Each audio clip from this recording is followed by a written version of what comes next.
भविष्यवाणी जो अब सच हो रही है। भाग 10। देवी वाणी प्रकट हुई, क्या आपने उसे सुना? 21 दिन की मौन साधना अब पूर्ण होने वाली है। तीनों स्थानों से दिव्य संकेत आ चुके हैं और अब वह पल आ गया है जिसका ऋषियों ने हजारों साल पहले वर्णन किया था। देवी वाणी प्रकट हो चुकी है। 21वीं रात को तीनों स्त्रियां एक ही समय पर ध्यान की गहराई में डूब गईं और तब हुआ कुछ अद्भुत। उनके मुख से एक ही वाक्य निकला। तीनों ने अलग अलग स्थानों पर एक ही वाणी दोहराई, मैं आ चुकी हूँ, अब निर्णय का समय है।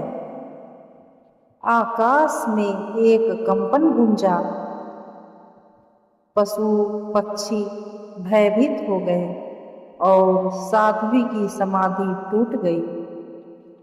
साध्वी ने अपनी आंखें खोली और कहा, अब हर आत्मा को अपनी चेतना का निर्णय करना होगा। देवी चेतना तुम्हारे भीतर बोलेगी अगर तुम सुनने को तैयार हो।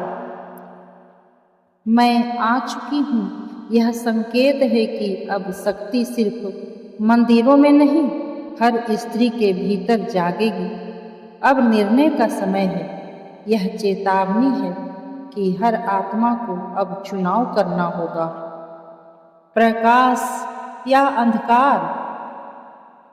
तीनों स्त्रियां अब एक दूसरे से अज्ञात रूप में जुड़ चुकी हैं। उनकी आंखों में अब एक समान तेज है। वाणी में वही ध्वनि और चाल में वही लय।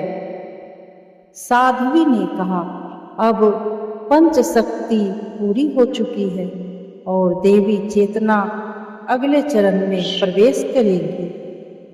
भाग 11 में जानिए, पंच शक्ति अब एकत्र होकर क्या करने वाली है। क्या उनके मिलन से अंतर्युद्ध शुरू हो जाएगा? और कौन है छठवीं छाया जो अंधकार की ओर से आने वाली है?